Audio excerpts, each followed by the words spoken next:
ഈ ചേമ്പിൻ്റെ പേരാണ് കുടവാകച്ചേമ്പ്. ഇതിൻ്റെ ഇല തന്നെ ഒരു ഇളം മഞ്ഞ ചേർന്ന പോലത്തെ ഒരു കളറും തണ്ടും ഇലയും. കുടവാക എന്ന് പറയുന്ന കാരണം ഇതിപ്പം ഒരു ആരോഗ്യമില്ലാത്ത പോലെ വളർന്നതായത് കാരണം ഇങ്ങനെ ഈ ചേമ്പിരിക്കുന്നത്. ഇല്ലെങ്കിൽ ഇതിൻ്റെ ഇലയൊക്കെ എന്ന് പറഞ്ഞാൽ നമുക്ക് മഴ വരുമ്പോൾ കുട ചൂടുന്ന പോലെ ചൂട് അത്രയ്ക്കും വലിപ്പമുള്ള ഇലയാണ്. ഇതിൻ്റെ കിഴങ്ങ വെക്കുന്നത്, ഇതിൻ്റെ കടയാണ് വെക്കുന്നത്, വിത്തല്ല. വിത്ത് പിറ്റേ വർഷത്തേക്ക് നടാനെടുക്കും. ഇതിൻ്റെ കട എന്ന് പറഞ്ഞാൽ വലിയ ഒരു പുട്ടുംപാനി ഇങ്ങനെ കമത്തി പിടിച്ചാലുള്ള പോലത്തെ വലിപ്പം ഉണ്ടാവും. അത്രയ്ക്കും വലിപ്പമുള്ള കടയാണ് ഈ ചേമ്പിനുണ്ടാകുന്നത്. കടച്ചേമ്പെന്ന് പറയും, കുടവാക എന്ന് പറയും. ചില ആൾക്കാർ ഇതിനെ താമരക്കണ്ണൻ എന്നും പറയും.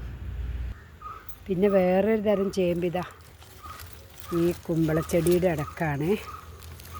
ഇതിൻ്റെ പേര് മക്കളപ്പോറ്റി എന്ന് പറയും. മക്കളപ്പോറ്റി ചേമ്പ് അതല്ലേ, മക്കളപ്പോറ്റി.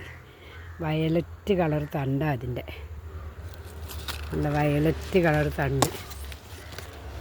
ഇത് കണ്ടില്ലേ, തോരൻ വെച്ച വഴുതനങ്ങ തോരൻ വെച്ച പോലെ ഉണ്ടാവും. ഇതിൻ്റെ തണ്ട് തോരൻ വെക്കും. പിന്നെ ഇതിന് മക്കളപ്പോറ്റി എന്ന് പറയും ചേമ്പിന്.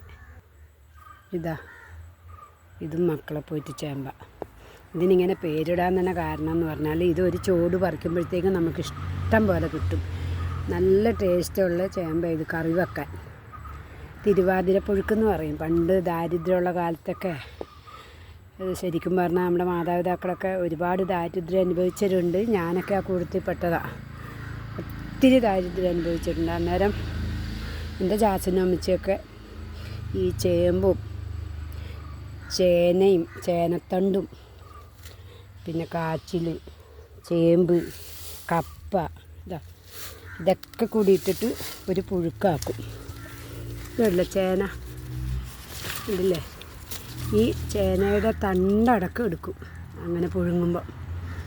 ചേനയും കപ്പയും ഇതുപോലെയുള്ള മക്കളപ്പോറ്റി ചേമ്പ്, കടച്ചേമ്പ്, കപ്പ, സാദാ ചേമ്പ് എല്ലാം കൂടി ഇട്ടിട്ട് ഒരു പുഴുക്കാക്കും. അതിലൂടെ കപ്പളങ്ങ ഇടും.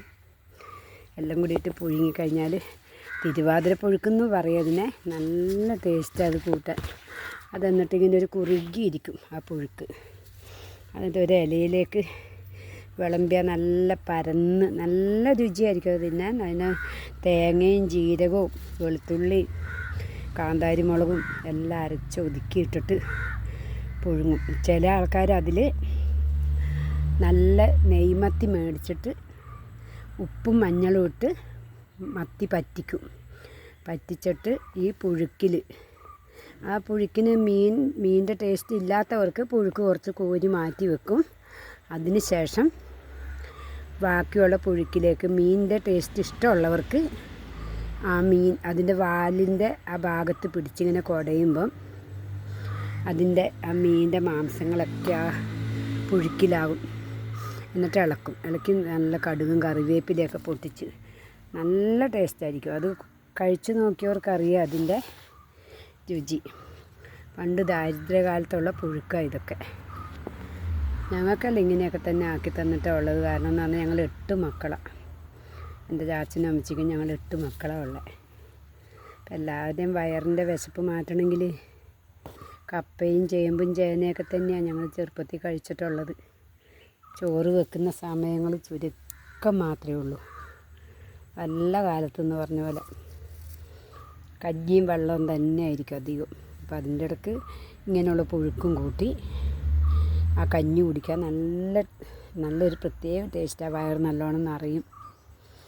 അതുകൊണ്ടാണ് അങ്ങനെ ആക്കുന്നത്. ഇതിന് അതുകൊണ്ട് പ്രത്യേകിച്ച് ഇതിൻ്റെ പേര് മക്കളപ്പോറ്റി എന്ന് ഇട്ടേക്കുന്നത്.